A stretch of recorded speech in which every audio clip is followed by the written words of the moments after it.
মিজানুর রহমান সে তাকে হত্যা করেছে, হত্যা করে কোনো বাউনা করে আগুন লাগাই দিয়ে গেছে ঘরের ভিতরে। তা আমরা 4টা বাজে আমরা শুনছি, শোনার পরে দৌড়াদৌড়ি করে এই বাজারে পাহারা দাঁড়াইয়া আগুন নিবাইছি, গেট তালা তোলা বাইয়া। তা আমরা আইসা দেখি যে ঘরের ভিতরে লাশ পড়ে রয়েছে। রাতের 2:30 বাজে যখন আগুন নাট গেটটা করতেছে আগুন লাগছে, তখন দূর করে আমরা আইসি, আইয়া দিই মেট গেটে তালা মারা।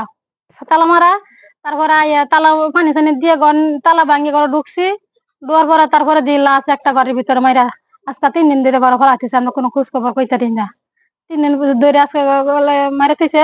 তারপরে পোস্টমর্টম করলো, দারোগা আইলো, পুলিশ আইলো, সিআইডি আইলো। তারা কইছে কি মাথা টাকা দিয়ে মারছে, সুই দিয়ে মারছে, বড়ি বাসে হ্যাঁ মাথা ব্যবসা করে কইরে আজকে আমার বুন্ডারা মারছে।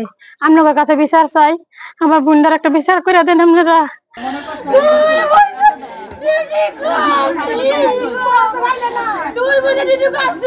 ওয়ালটন এখন দেশের সীমানা পেরিয়ে পৌঁছে গিয়েছে 50টিরও বেশি দেশে।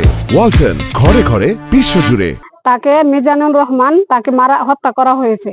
সে বিদেশে থাকতো, 12 বছর বিদেশ থাকিয়েছে। বিদেশ থাকার পর অবস্থায় সে তার কাছ থেকে টাকা পয়সা যা আছে সব খাইছে। খাওয়ার পরে এখন 1.5 বছর ধরে বাড়িতে আসছে। আসার পরে সে টাকা পয়সা না দেওয়ার কারণে তারা অনেক মারধর করে, অত্যাচার করে, নির্যাতন করে। আজকে 15 দিন ধরে ঘর থেকে বাইর হয়ে পারবে না। এটুকু জানি যে টাকা পয়সা নিয়ে টাকা পয়সা না দিলে চাকরি করতো মুশারফ। ওই মুশারফ চাকরি করতো, বেতন পাইলে টাকা নিত, টাকা পয়সা নিয়ে বলে ঝগড়া লাগতো, প্রায় ঝগড়া লাগতো। তো আজকে রাত্রে যখন চিলে হচ্ছিল মনে হচ্ছে, তখন আসা দেখি বাড়িতে আগুন লাগা। মেন গেটে তালা মারা ছিল, প্লাস এখানে তালা মারা ছিল, দূরে তালা মারা ছিল। আর যাকে মারা হয়েছে উনি আমার খালা হন। আর ওনাকে মারা হয়েছে প্রায় 3 দিন আগে। আমাকে যা বলছে আমাদের 3 দিন আগে মারা হয়েছে। তখন তালা ভেঙে আগুন নিবানো হলো। আগুন নিবানোর পরে দেখে ও পড়তেছে, তখন নিবানো হয়েছে। হওয়ার পরে পোস্টমর্টম করছে, পরে লাশ নিয়ে গেছে ওকে। রাত অনুমান 2:30 থেকে 3:30 ঘটিকার মধ্যে ইন্দ্রপুর ভিক্টিম মারুফ আক্তারের যে টিন শেডের বাড়িটি, সেখানে তার স্বামী ডাক্তার মিজানুর রহমান, তার একটি ফার্মেসি আছে।